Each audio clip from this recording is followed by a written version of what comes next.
Spoštovane gledalke in gledalci, lepo pozdravljeni znova v naši družbi.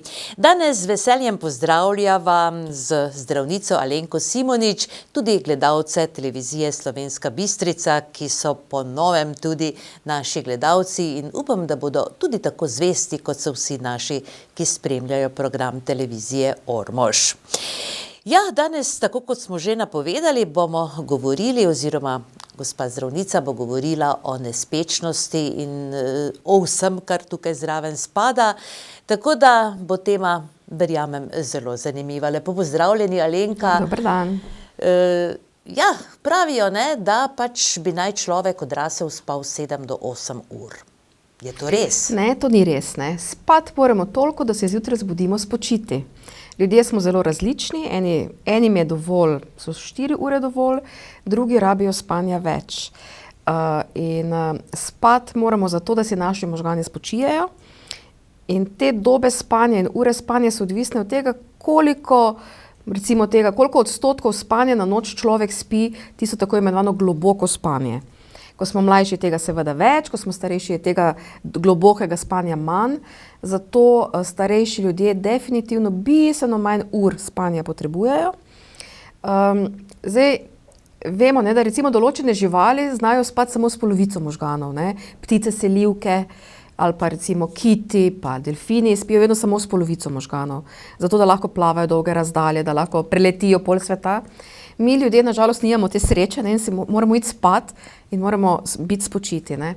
30% ljudi nekje ima hude težave z nespečnostjo, ampak še dodatnih 30 misli, da jih ima. Ne. Ker k meni prihaja ogromno ljudi, ki rečejo, jaz ne morem spati, jaz grem ob 8 zvečer spat, pa sem že ob 1 buden. Ne. Ampak to ni nespečnost, ne. Takrat je spanja absolutno za vas dovolj. Tako da v bistvu prvo pravilo, da se sami sebe vprašamo, a smo res nespeči, je, da zjutraj, ko se zbudimo, če mi lahko normalno funkcioniramo, če nismo zaspani, če ne zaspimo, ne vem, takoj, ko se vsedemo, da že začnemo kinkati, je to bilo dovolj za nas. Tako da si reči sprogramiramo spanje mogoče v takih urah, da res nismo že ob 1 po konci, ker potem še celo noč moramo hoditi po hiši, ne. No, to je zanimiv podatek, predvsem pa to, da ni sploh potrebno toliko spati, ne, kot se to prebere oziroma kot se spati je potrebno, ne. Med spanjem naši možgani se spočijejo, se zregenerirajo in v bistvu se med spanjem ogromno stvari pomembnih za nas dogaja. Če mi ne spimo, nismo tako zbrani, imamo težave s spominom, redimo se bolj, ne. Večji apetit imamo, če ne spimo, smo tudi nevarni okolici, ker večina prometnih nesreč, celo več kot zaradi alkohola, se zgodi zaradi teh težav z dihanjem po noči, tako eno motnjo spanja, no, in taki ljudje pogosto potem zaspijo za kako sekundico za volanom in povzročijo nesrečo. Tako da spati moramo in pomembno je, koliko spimo. Ampak je pa eno tako splošno prepričanje med ljudmi, da moramo spati 7-8 ur, oziroma da ne vem, ko je otrok mali, toliko časa, ko smo starejši, toliko časa. Ne, čist individualno je, ne. No, zanimivo pa je res to, da otroci veliko spijo, ne. Ja. Zakaj pa jim pač morajo spati toliko, ne, toliko ur? Otroci imajo ogromno tistega časa, ko spijo izjemno globok spanec, ne, tisto tako imenovano REM fazo, in ker je to tako dolgo, v tistem času se pač sprošča določeni hormoni in zanimivo je, da v teh REM fazah se sproščajo tudi hormoni rasti. Tako da, če bi mi recimo otrokom ne bi dovolili spati, ne, pa bi jih na prisilo mučili s tem, da ne bi jim dovolili spati, ne bi tako rasli, ne. In tudi nekako otroci, ki zelo malo spijo, počasneje rastejo kot vrstniki, ki spijo več, ne. To je v bistvu mati narava poskrbela, da zrastemo, moramo spati, ne. Potem, ko smo pa enkrat zrasli, pa več ni potrebno toliko ur, ne. Ja. No, omenjate REM fazo, pravzaprav naše spanje je razdeljeno, ne, na določene faze. Ja. Je kar na take faze razdeljeno, takega plitvega spanca, recimo najprej mogočenega uspavanja, pa plitvega spanca, pa zelo globokega spanca, ne. In to se kar menjava čez noč. In je odvisno, prav od teh faz globokega spanca je odvisno, kako spočiti se mi zjutraj zbudimo. kako smo tudi pravzaprav zadovoljni z našim spancem, ne. Tako da, ja, od tega je to odvisno, ampak to je nekako naravno tudi v nas malo genetsko položeno, koliko bomo spali, kako bomo spali. Delimo se na te neke kratke spalce pa dolge spalce, ne. Ampak tudi tisti, ki spijo samo 4-5 ur, pa so zjutraj sveži, fit in pripravljeni za dan, naprej so čist normalni spalci. Torej, globoko spanje je torej tista REM faza. To je Kaj tista pravzaprav REM to faza. pomeni REM? Rapid eye movements je to sicer ime za eno angleško. Takrat, če ste mogoče kdaj opazovali otroka, ki spi, ko včasih kar tako trzajo oči, kot da bi z očmi gledal, ne, pa mogoče trza s kako rokico, nogico, takrat sanjamo, se nam v naši glavi marsikaj dogaja. To je tista REM faza, faza globokega spanja. Kot najtežje, iz tiste faze se najtežje zbudimo. Recimo, če otrok je v tej fazi, bomo ga kar dolgo mogli cotati, da ga zbudimo, ne. Kaj pa torej povzroča sanje? Dobro, vem, da to še ni raziskano, je vam kot zdravnici to bolj jasno? Ne, ampak sanje so pravzaprav verjetno skupek nekih, kako bi rekla, nekih stvari, ki se dogajajo v naših možganih in nekih izkušenj, ki jih imamo, nekih spominov, ki so v naših možganskih celicah zapisani, ki se potem jih verjetno zelo hitro doživljamo. Saj mi pravzaprav vsi globoko sanjamo, ne. Pa se mnogi ljudje svojih sanj sploh ne spomnijo in mislijo, da ne sanjajo, ne. Spomnimo se samo tistih zadnjih, iz katerih smo se nazadnje prebudili, drugih praviloma ne. Tako da, pač to je po moje eno možgansko dogajanje, kot je recimo haluciniranje, kadar smo bolni ali kaj takega. To so stvari, ki se v naših možganih pač zgodijo. No, to je bilo vprašanje mimogrede, ne? Da ne bova še gledali torej v sanjsko knjigo, morda v nadaljevanju, ampak toliko malo, da malo pomislimo tudi na to oziroma omenimo tudi to. No, v glavnem, nespečnost pa pravzaprav ni, če kakšno noč ne spimo samo, ne? Točno to. Verjetno... Vsi imamo noči, ki so boljše, pa noči, ki so slabše. Gleda se nekje povprečje. Zdaj, če mi 3-4 noči na teden, torej 4 noči od 7, spimo zelo slabo in se zjutraj zbudimo utrujeni, da komaj vstanemo, da se komaj privlečemo v službo, da, ne vem, težko opravimo te naše osnovne stvari, potem je to res nespečnost, ne. Vedno je glavno vprašanje mojih bolnikov, ne, kaj zdaj naj naredim, jaz ne morem spati. Zanimivo je, ne, da je pri spanju kar dosti odvisno od nas. Prva stvar, ki je res pomembna, ne, je to, da si ustvarimo en red in en obred uspavanja in pa en red pri spanju, ne. Polno je tudi takih, bom rekla, fint, ki se jih moramo držati, ne, ampak recimo eni taki pomembni nasveti so ti. Če imamo težavo s spanjem, je silno pomembno, da se vsako jutro zbudimo ob isti uri. Ni toliko pomembno, da gremo spat ob isti uri, ker to je pač tako, ampak zbujati se moramo vedno ob isti uri. Tako da to je treba in to je treba kar vzdrževati nekaj tednov, da potem to pride v da se naša notranja ura nekako nastavi pravilno. Potem pomembno, da potem, če slabo spimo in se zbudimo utrujeni, čez dan ne hodimo spat. Pomembno je, da na vsak način probamo zdržati do večera, da se vležemo spat. Potem najpomembnejši nasvet, ki ga po moje ljudje najmanj upoštevajo, je pa to, da mi moramo iti spat v temo. Sploh v mestih je lahko težava svetloba, ki sije skozi okna. In pač naši možgani so tako narejeni, da se samo v temi sprošča en hormon melatonin, ki povzroča spanje, ki nas uspava. Če imamo mi okno, skozi katerega proseva neka svetla, neka luč zunanja, nekaj takšnega, naši možgani bomo 100% imeli težave z uspavanjem s časoma, če jih še zdaj nimamo. Zaradi tega, ker naši možgani enostavno premalo te snovi tvorijo in enostavno ne pademo v tisti globok spanec. Zaradi tega je tudi to, ne, kar zdaj vedno te naše otroke kregamo, da ne smejo štrckati telefonov, ne, preden grejo v posteljo, ker je zanimivo, da glih ta modra svetloba, ki gre iz telefonov, pa iz tablic, z računalnikov, je točno tista svetloba, ki dela naše možgane najbolj budne. Ne? In če to mi pred spanjem gledamo, mi še 2-3 ure ne bomo mogli zaspati, ker so možgani dobili signal, zdaj smo mi v najboljši kondiciji, zdaj ne bomo spali. Ne? Tako da Zato je pomembno, da bi 2 uri, preden se vležemo v poslo, preden pač karkoli takega delamo, ne štrckamo telefonu tik pred očmi, tablic, računalnikov, ne. Televizija je ponavadi vseeno malo dlje, tudi ne sme biti preblizu, ne, ampak te stvari so pa res nevarne. In zadnjič sva se pogovarjali o tistih očalih, ki jih tako strašno radi prodajajo za modro svetlobo pri računalnikih, ne. In sem rekla, da je to res taka bedarija. Ja, glih iz tega razloga, če mi pri računalniku nosimo očala, ki blokirajo modro svetlobo, bomo utrujeni in ne bomo tako efektivni. Tako da, ne, to je tudi razlog. Tako da, po noči pa mora biti tema in fajn je, da ni hrupa, ne, da je mirno. Če tega ni, ne bomo spali. No, oprostite, da vas mimogrede, torej, bi lahko ta svetloba bila torej tudi tista od polne lune, ko včasih kdo reče, da ni spal zato, ker je polna luna? Ja, mogoče tudi, če je res taka, res svetla noč, ne, je tudi lahko to, kar zmoti, ne. No, govorimo torej o vzrokih za nespečnost, se pravi ta svetloba, mir mora biti, pravite. Kaj pa tisti ljudje, ki radi ob glasbi zaspijo, recimo? To, če je to del nekega rituala, je to čisto super, vsak ima neke svoje rituale, kako najlažje zaspi. Ali je to glasba, recimo imam pacienti, ki spijo zvečer kozarec toplega mleka, ki recimo zanimiva taka stvar so dateljni. Dateljni so eno naravno uspavalo, ne, pojejo pa pes dateljnov. Pa tudi vprašanje, ali je bolj tisti ritual, ki te uspava, ali pač karkoli, ne.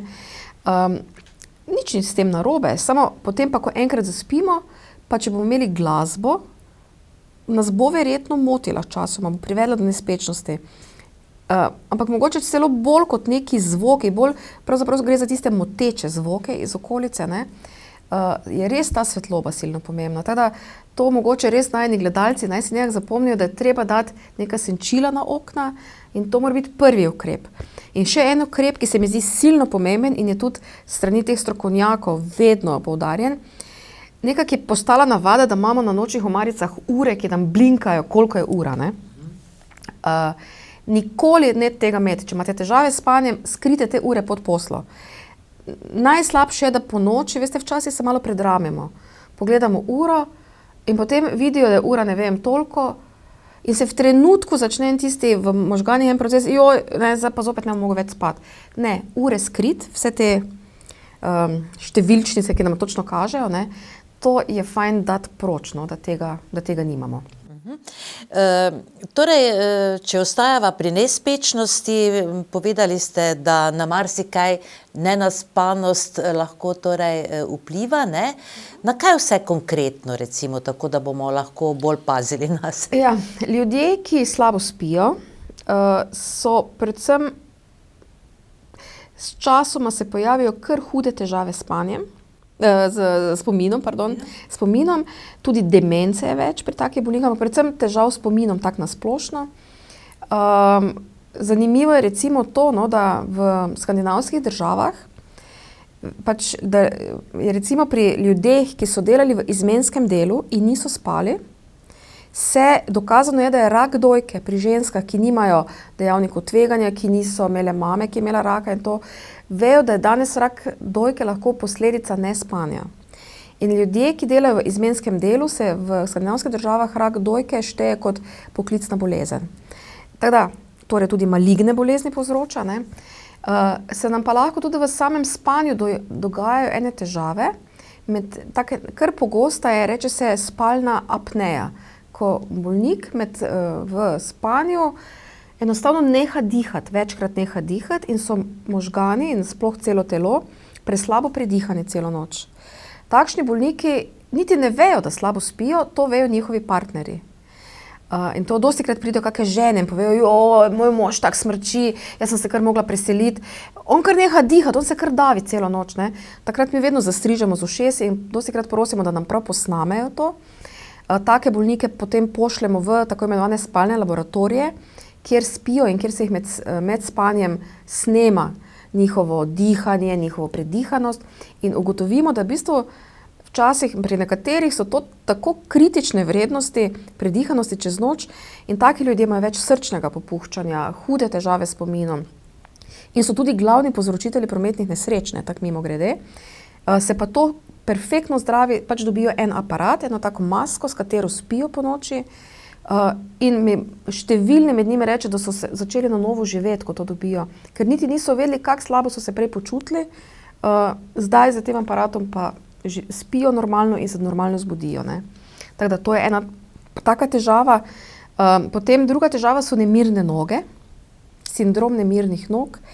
Zelo neprijetna težava, ko človek enostavno ne najde mira z nogami, ni boleče, ampak zelo neprijetno, migajo, ne morejo prav zaspati, ne morejo si najti mesta.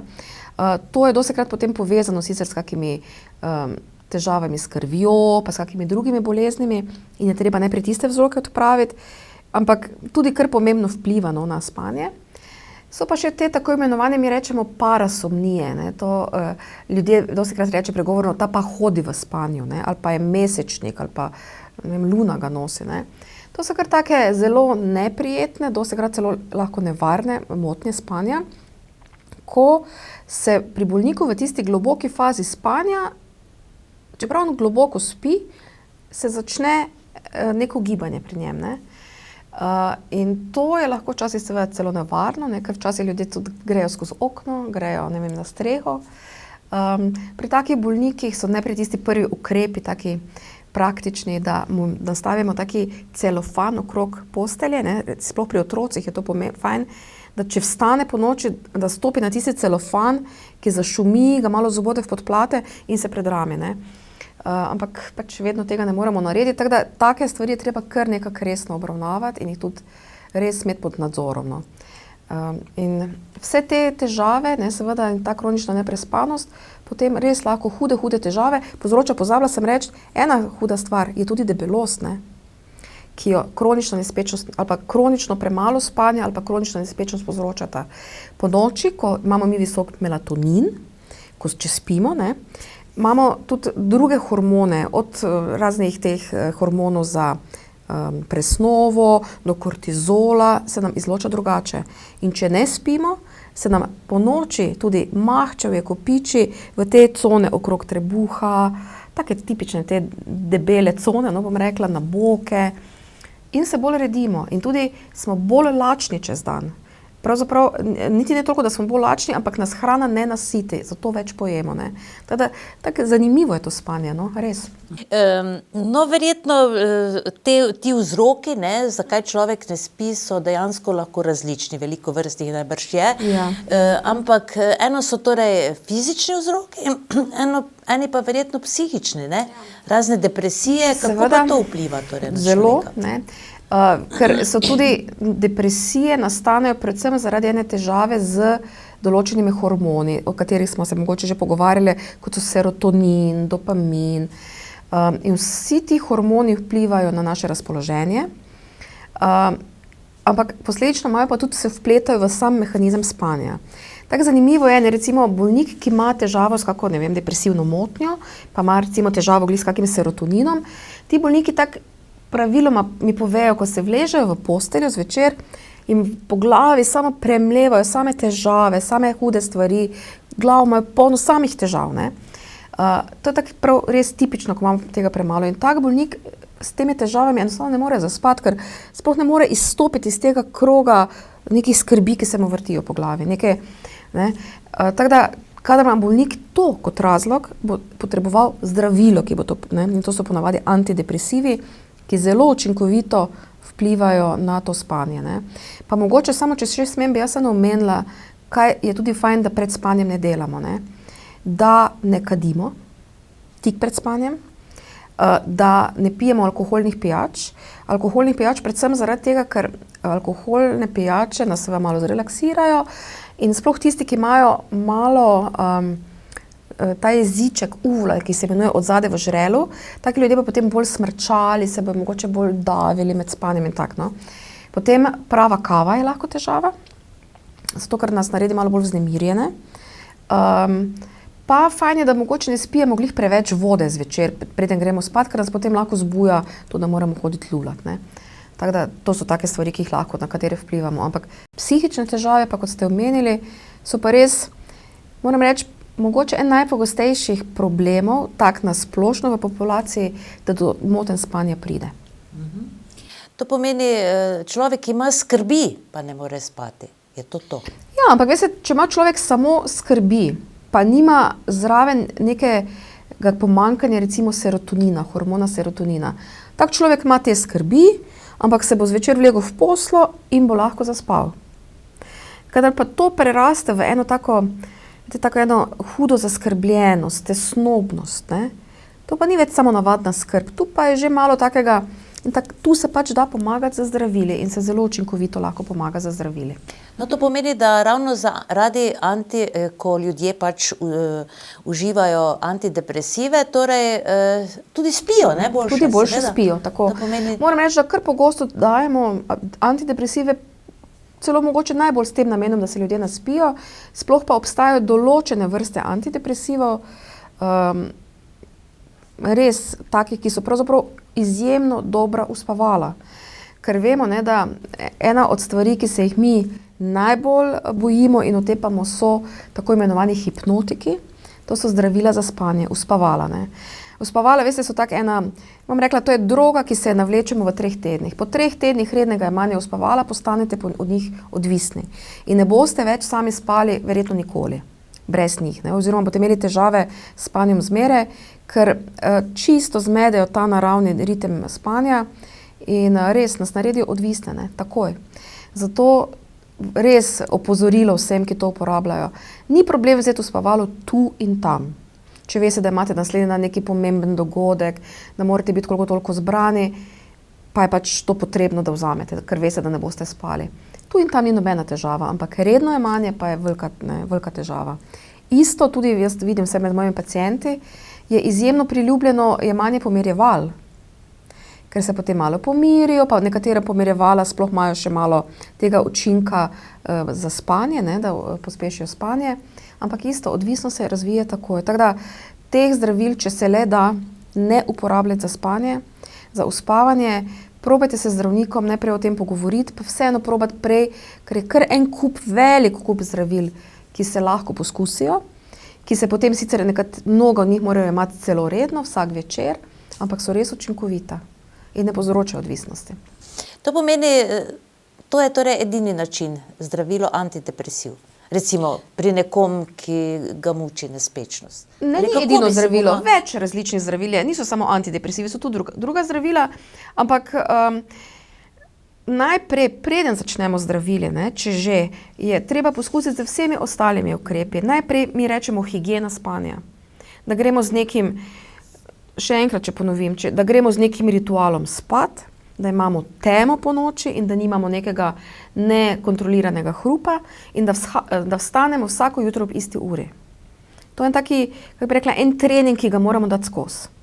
Nekaj tednov to ne traja, vsaj 5 tednov, in se dostikrat spanje popolnoma uredi. Samo en red je treba imeti, ne? Pa seveda tisto, da ne spiješ kave zvečer, pa da ne piješ alkohola, pa da ne kadiš cigarete.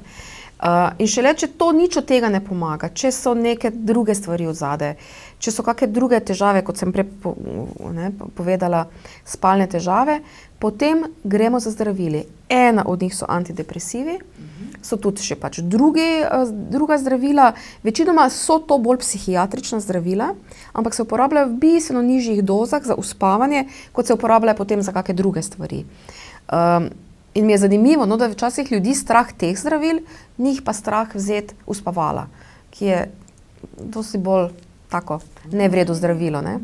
In tudi uspavala, veste, imajo lastnost, ko mi vzamemo uspavalo, mi pravzaprav ne spimo dobro, ne. Ta spanec ni po teh glih fazah spanja podoben našemu spanju, je čisto drugačen. Tako da, in glih zaradi tega, ker to več ni normalno spanje, si bomo mi zmrdali ta naš ritem spanja popolnoma, ne, sčasoma. Po 3 tednih ne bomo več spali nič, ne. No, to je dobro vedeti, ne, in slišati, ne. Ja, kar se tiče torej te nespečnosti, mislim, da je res to zelo huda stvar, ne, tako da, koliko odstotkih, no, ali recimo, v kakšnih primerih, no, prihajajo ljudje k vam? Po nasvete, po zdravila, karkoli? Moram reči, da o nespečnosti se res kar dosti v svoji ambulanti pogovarjam. Res, da mogoče bolj za starostniki, ampak vidim, da se ta meja zelo premika v nižje leta. Že celo najstniki prihajajo, da ne morejo spati. Ne. To me ponavadi najbolj skrbi in moram reči, da me prav razjezi, če vzame uspavalo. No. Ker to je potem kar en taka garancija, da bojo imeli težave celo življenje. Ne. In jih res probamo spodbujati, da se vemo, najstniki se veste, ne, pa hodijo ven, pa so, ne vem, na zabave hodijo radi, kar je popolnoma normalno in fajn, da grejo, ne. In si, veste, to spanje je lahko zelo, si ga tako neuravnovesijo, zmedejo, ne. Ampak potem je prav pri njih pomembno, da jih pa vseeno naučimo v redu. Ni treba iti spat, ne vem, ob 11 ali pa 10 zvečer, tudi če gre ob 4 zjutraj, ampak naj se potrudi, da bo spal potem do tiste ure, kot običajno spi, ne. Tako da se en ta ritem ohranja, ne. No, kaj pa to pomeni, ko pravijo, imel sem nočne more? Kako Nočne pride more do teh nočnih mor? So pravzaprav sanje, ampak so slabe sanje, ne. Vemo, da imajo ljudje, ki prejemajo določena psihiatrična zdravila, več teh težav, zato ker verjetno ta psihiatrična zdravila, ki se vplivajo na naše možganske celice, povzročijo, da so ti naši električni impulzi v možganih malo drugačni in so verjetno potem tudi te more toliko drugačne, ne. Je pa verjetno to, mislim, glede na to, kaj mi pacienti povejo, to so včasih kar hude stvari, ne. Menim pa, da so nasploh sanje, veste, posledica nekega našega notranjega duševnega dogajanja in so ponavadi povezane z nekimi našimi doživeti, pa strahovi, pa s takimi stvarmi, ne, in potem se to vse skupaj zmeša in nastane nočna mora. No, recimo, konkretno zase, ne, lahko povem, pač imam navado, da kaj lepega mislim, preden zaspim, ne, to pomeni, No, to da je imam odličen, tudi to je odlična da stvar, ja. imam lepe sanje, ne. Ja. Tudi če se mi zgodi, da ne morem spati, vstanem in še grem kaj narediti, ne. Še en odličen, to sem pozabila reči, to je, veste, to je silno pomembna stvar. Bolniki meni tolikokrat povejo, jaz se ob 1 zjutraj zbudim, šel je spat ob 8, ob 1 se zbudim in potem se do jutra jezim in sekiram, da več ne morem zaspati. Ne, če se vam to zgodi, odlično, tako kot ste vi naredili, treba je vstati, pa iti kaj narediti. Iti magari v dnevno sobo, gledati film ali pa iti neko križanko reševati. Ne ležati v posteli in se jeziti, da ne morete spati.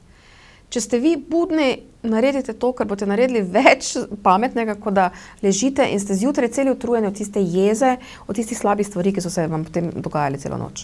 Super. No, kot ste povedali, kot ste že rekli, ne, torej, da človek ima nek ritem, neko uro v sebi, ne, in recimo, ko si navajen na 1 uro, da se budiš, se kar prebujaš, ne, če tudi je nedelja in prost dan. Pa čeprav budilka ni zvonila, pa se vseeno zbudiš, ne. No, to je recimo tudi zanimivo. Vsi vidimo, ne. Recimo, ko je sobota, nedelja, ko bi mogoče včasih lahko spal dlje, pa se zbudiš takrat zgodaj, ne. In fajn je, da takrat vstaneš. Vse je fajn poležati, pa malo, ne, ampak seveda je to fino in tudi to ne škodi, ne. Samo, če pa imamo težavo z nespečnostjo, potem pa je fajn, da takrat vstanemo. Ne? Če nimamo težav s tem, potem mirno še tudi magari do 10, če vam paš, poležite. Ampak če pa ste nespeči drugače, pa se zbujate, pa imate s tem težave in to, takrat pa si ne smemo takih stvari privoščiti, takrat pa treba biti kar strog pri tem in je treba vstati takrat, ko nam notranja ura reče. Kakšno pa je vaše mnenje o popoldanskih dremežih? Ja, zdaj, če mi nimamo nobenih težav s spanjem, je to odlična stvar. Celo moram reči, da gre cela znanost v to smer. Recimo vrhunski športniki, je izjemna, prav cele skupine znanstvenikov se ukvarjajo s posameznimi vrhunskimi športniki, da po vsakem treningu grejo spat za kakih 20 minut. Recimo jaz tudi priporočam študentom, mojim pacientom, ko se učijo, pa ko so utrujeni, za 20 minut malo zakinkati. Se bo vse tisto, kaj ste se učili, vam vtrnilo, mislim, bo ostalo v glavi, ne? Pa to ponavljati. Če pa imamo težavo z nespečnostjo, pa težko spimo, potem pa je to prepovedano. Ne? Za tiste pa to ni, ker potem ne bomo po noči spali. Ampak tako, za zdrave ljudi, ki težav s spanjem drugače nimajo, pa so to take odlični taki odmori pa regeneracije možganov in nam lahko strašno koristijo. Recimo, koliko minut bi naj bilo to spanje popoldansko, da bi se človek opomogel? Pravijo, da je dovolj 20 minut, ne? Ne dolga spanja, tisto potem že prav spanje, ampak tako dremež, kot ste pravilno rekli, ne? En taki krasen mali dremež, 20-30 minut, no, tako strokovnjaki priporočajo. Recimo vem, da, ne vem, igralci košarke v Ameriki. Ne? Tam je to, z tega so naredili celo znanost. Ne? Oni recimo po treningu prav imajo predpisano, zdaj gremo malo spančkat, pa zopet trening, pa zopet tak spat, pa zopet trening. In tudi ugotovili so, ne, da recimo športnik, če leti, ne vem, iz zahodne na vzhodno obalo v Ameriki, ko je razlika v uri, ne, sploh če mi letimo iz zahoda na vzhod, bomo to težje prenašali, ker se ura spremeni, kot če letimo kontra. Ne. Letijo že zdaj 2 dni prej na neko mesto prizorišče tekme, ker vejo, da oni ob tisti uri, ko bi mogli tam igrati, pa je takrat še kome toliko ura v njihovem originalnem mestu, ne bojo mogli tako dobro igrati in biti tako dobri. Tako da, to je prav res zanimivo. Tudi recimo zdaj, ko se pripravljajo olimpijske igre, ne, vse te ekipe svetovne, ki so iz zahodne poloble, ne, ker pridejo na olimpijske igre v Pariz, vsi se že tempirajo na evropski čas. In tudi trenirajo bolj po noči. Mislim, čisto drugo je, ker je pomembno, da je tudi naše telo na to pripravljeno. Tak, no, kako je to zanimivo, ne? Ja. Recimo, vi konkretno tudi potujete, ne? Kakšne druge časovne te pasove. Kako pa vi to prenašate? Recimo, se navajate? Moram reči, tako imenovani jet lag, ne, je lahko kar zelo, zelo naporna stvar. Ne? Mi sploh, ki dosti potujemo v Azijo, zdaj smo se že prav naučili, ne? Pravijo, da vsak dan bi moral 1 uro noč spraviti. Ne? In ko so bile olimpijske igre na Kitajskem, zato so mnoge te bogatejše ekipe, Američani, to vem, da so pripotovali, mislim, na 14 dni prej že, ali pa ne vem, dosti dni prej, da so se počasi navadili na uro. Ne? Da se naša notranja ura se jim je počasi premaknila, da se jim niso rabili celo leto trenirati v čudnih urah. Ne? Tako da, ja, se je treba to takrat kar navaditi. In se tudi fajn je, da si en red spostavimo že med samim potovanjem, ne? Da če je to potovanje, ki traja mogoče 24 ur z avionom, da probamo spati po tistem osnovnem urniku, ne? Ki smo ga imeli doma, da tja ne pridemo preveč utrujeni in potem podaljšujemo vsak dan spanje. Tako da ja, to so kar take zanimive stvari, ki neverjetno lahko izboljšajo naše počutje. Torej, ljudje smo dejansko skomplicirana bitja, ne, v vsakem primeru, ja. Če tako pomisliš, ne. Ampak spanje je gotovo torej zelo potrebno, ne. Tako zelo da brez spanja, to je del življenja, najbrž eni prespimo več, drugi manj, ne, kot pravite. In to bi mogoče lahko bil zaključek tudi najnega današnjega pogovora. Ali bi še kaj dodali? Mogoče bi lahko povedali še kaj o smrčanju. Aha, to je tudi zanimiva tema, mogoče, ja. Ker moram reči, da to je kar pogosta tema, čeprav to ni bolezen na nek način, ampak o tem se kar dosti pogovarjamo v ambulanti, ne, sploh žene prihajajo, kaj naj naredim, ne. Povedala bi samo najprej mogoče, zakaj smrčimo. Smrčimo pač zato, ker imamo ta jeziček na zadnjem žrelu, lahko predolg, ne, ali pa taki predebeli, in potem, ko mi ležimo, ta jeziček nam zapre to dihalno pot in začnemo smrčati. Ne. Če je v tem problem, se to danes da celo operativno rešiti in se lahko smrčanje kar precej izboljša.